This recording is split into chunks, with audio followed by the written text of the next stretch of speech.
நீங்க ஒரு அறிவிப்பாளரா இருந்து அப்படியே படிப்படியா வந்திருக்கீங்களா, அந்த மாதிரி நிறைய பேரு எப்படியாவது வாழ்க்கையில முன்னுக்கு வரணும்னு நினைக்கிறாங்க. அவங்களுக்கு நீங்க என்ன சொல்ல விரும்புறீங்க? நானே வந்துட்டேன், நீங்க வரமாட்டீங்களா? நான் ரொம்ப பெரிய கான்பிடென்டோட இருந்த ஆள்லாம் கிடையாது. நான் ரொம்ப பயப்படுவேன் எல்லாத்துக்கும். எனக்கு நான் முதல்ல மேடை வரும்போதெல்லாம் எனக்கு எப்படி இந்த மைக் இப்படி ஆடிட்டே இருக்கும், இப்படிலாம் பிடிச்சி அப்படிதான் பேசுவேன். ஒரு ஆசை மட்டும் இருந்தது. கொஞ்சம் சரியா பண்ணாலும் மக்கள் ஏத்துப்பாங்க சார். நம்ம வந்து பெர்ஃபெக்டா இருக்கணும்னு அவசியம் இல்லை. நம்ம மக்கள்கிட்ட, தமிழ் மக்கள்கிட்ட நான் பார்த்தது, பிடிச்சது, வியந்த ஒரு விஷயம் அதான். கொஞ்சம் முயற்சி பண்ணிட்டா போதும், அவங்க கைத்தட்டி மீதி தூக்கி விட்டுருவாங்க. இது நான் உணர்ந்ததுனால நான் சொல்றேன். நான் சும்மா நானும் ஒண்ணு உணர்றேன் சார். சொல்லுங்க சார். எங்க கொஞ்சம் சத்தம் போடுங்க.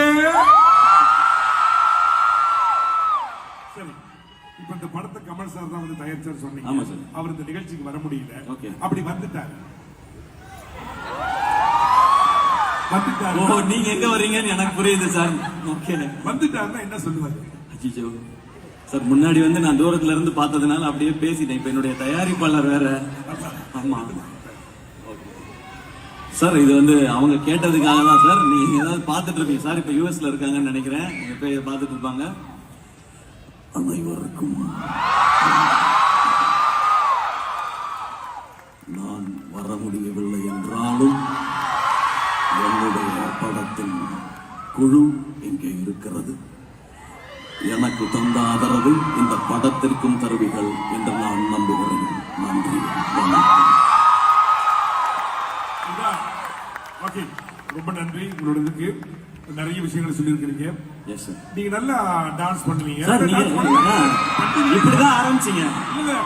இப்படிதான் சாய் பல்ல வீட்டு நல்லா டான்ஸ் பண்ணுவீங்கன்னு சொன்னேன்.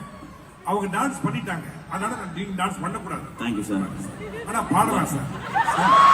அதுதான் அவர் பண்ணார் சார். சார், ஆளுக்கு ஒண்ணு பிரிச்சுக்கிட்டோம் சார். அவர் பாடினாரு, அவங்க ஆடினாங்க, நான் மிமிக்ரி பண்ணிட்டேன் சார். நீங்க ஒரு பாட்டு பாடுறாங்க. ஏன் இப்ப எல்லாரையும் கலைச்சு விடணுமா? அவங்க கேட்டதுதான் நான் கேட்கறேன். பாட்டுலாம் நமக்கு பாட தெரியாது சார். மியூசிக் டைரக்டர் பிரதிநிதியா இருக்கு ஒரு கேள்வி. ஒரு சின்ன ரெண்டு பாட்டு சார். நீங்க பாட்ட பாட்டு தெரியலையே. பாடுங்களா ஜி. நீங்க தைரியமா சொல்லிட்டீங்க மேல இருந்து. பாட்டு பாடுறதெல்லாம் ஈஸி இல்ல ஜி. அவருக்கு தெரியும், பாடிட்டாரு. நான் என்ன பாட்டு பாடுறது? என்ன மாதிரி என்ன ஜானர்ல எதிர்பார்க்க? நான் என் பாட்டே பாடிடுவா. நம்ம பாட்டு வருத்தப்படாத வாலிபர் சங்கத்துல இருந்தே பாருங்க. ஊர காக்க உண்டான சங்கம், உயிர கொடுக்க உருவான சங்கம் இல்ல.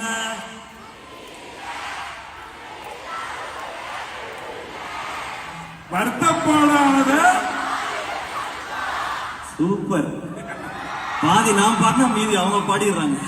Thank you. That's why I love Malaysia. Thank you so much sir. சட்டை கூட நம்ம ஊர் ஸ்டைல்ல போட்டு வந்துருக்கு சார். நல்லா இருக்கு சார். பாத்தியில பார்க்கும்போது ஒரு மாதிரியா இருக்கு. ஆமா சார், நான் இந்த ஊர் நம்ம ஊர் மாதிரியே வரணும் அப்படின்னு சொல்லி நான் இப்படி வந்துட்டேன் சார். பாத்தீங்களா? சரி, இன்னும் அவருடைய திரைப்படம் தீபாவளிக்கு வரப்போகுது. அதனால மக்களுக்கு, இந்த ரசிகர்களுக்கு நீங்க என்ன சொல்ல போறீங்க? தீபாவளிக்காக படம் வருது. இதான் ஃபர்ஸ்ட் டைம் ஒரு ராணுவ சம்பந்தப்பட்ட திரைப்படம் தீபாவளிக்கு வருது. இல்ல, கண்டிப்பா தீபாவளினா பட்டாசு சரவெடி தான். படத்துக்குள்ளேயும் அந்த பட்டாசு சரவெடி எல்லாம் இருக்கு. படம் ரொம்ப எமோஷனலா ஒரு ரியல் பிலிம்.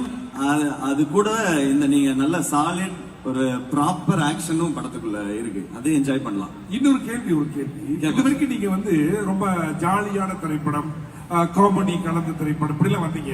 திடீர்னு ஒரு ராணுவ வீரன் சொல்லும் போது அது ரொம்ப கஷ்டமான ஒரு கதை. அதே அந்த மாதிரி மக்கள் ஏத்துக்குவாங்களா? அந்த மாதிரிலாம் ஒரு பயம் இருந்தது அவங்களுக்கு. நான் இப்போ கொஞ்ச நேரம் முன்னாடி அதுக்கு பதிலும் சொல்லிட்டேன் சார். முயற்சி கரெக்டா இருந்ததுன்னா மக்கள் கைத்தட்டி அதை தூக்கி விட்டுருவாங்கன்ற நம்பிக்கை இருக்கு சார். அந்த முயற்சி சரியா இருக்குன்னு நான் நம்புறேன். இப்ப அவங்க கைத்தட்டலுக்காக காத்திருக்கேன் sir. Love you. Thank you so much. Love you all.